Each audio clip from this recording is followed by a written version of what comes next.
World News in 5. Right now. News and developments making headlines around the world in 5 minutes. World News in 5. Here on Radyo Pilipinas World Service.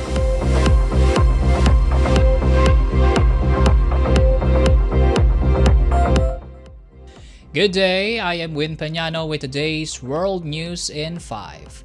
The U.S. military says it launched retaliatory strikes against Iranian targets after what it described as unprovoked attacks on American forces near the Strait of Hormuz. According to U.S. Central Command, Iran fired missiles, drones, and deployed small boats as American warships moved through the strategic waterway. The U.S. says no American assets were damaged and described its response as self-defense. Iran, however, accused Washington of violating an existing ceasefire by attacking civilian areas and targeting vessels near the strait. The latest exchange raises fresh concerns over the stability of the fragile truce between the two countries.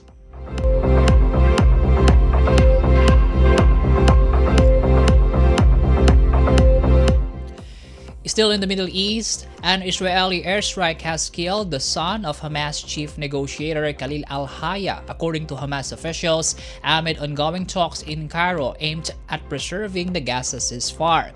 Azam al-Hayya reportedly died from injuries sustained in a strike late Wednesday. He is the fourth son of the senior Hamas leader to be killed in Israel's attacks over the years. Meanwhile, Gaza health officials say another Israeli strike killed at least 3 police officers in Gaza City. Israel says the operation targeted a Hamas command center used to plan attacks against Israeli forces and civilians. The latest violence comes as negotiations over Gaza's future remain deadlocked, particularly on the issue of Hamas disarmament.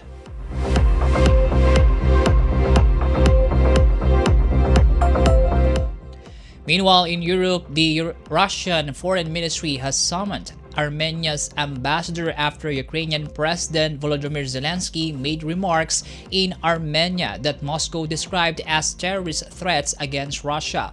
In a statement, the ministry criticized Armenia for allowing Zelensky to speak at a European Union-backed event without condemning his comments. During the visit, Zelensky suggested Russia was scaling back its Victory Day military parade due to fears of possible drone attacks over Red Square. In response, Russia warned Ukraine against disrupting the commemorations and said its military would retaliate if any attacks occur. Moscow also advised foreign diplomatic missions to take the warning seriously.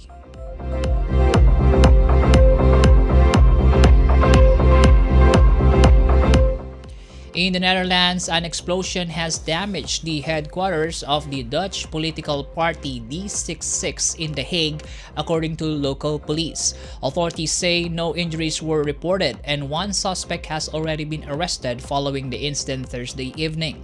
Dutch Prime Minister and D66 leader Rob Jetten said a device made from fireworks was thrown through the building's front door, calling it a cowardly act of intimidation. The centrist pro-European Union party won last year's national elections in a surprise victory over the far-right Freedom Party. D66 headquarters had also been targeted during anti-immigration protests last year.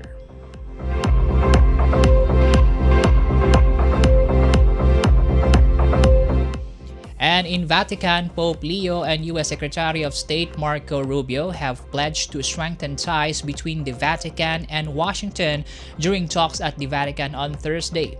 The meeting comes amid growing tensions between the pontiff and U.S. President Donald Trump, who has repeatedly criticized the Pope over his stance on war and immigration.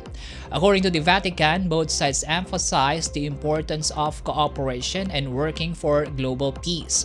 Rubio also met with senior Vatican officials during his visit. Pope Leo, the first American pope, has become increasingly vocal on international issues as he approaches his first year leading the Catholic Church.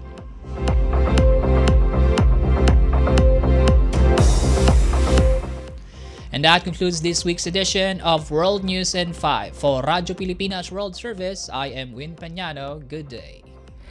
World News in 5. Right now. News and developments making headlines around the world in 5 minutes. World News in 5 here on Radyo Pilipinas World Service.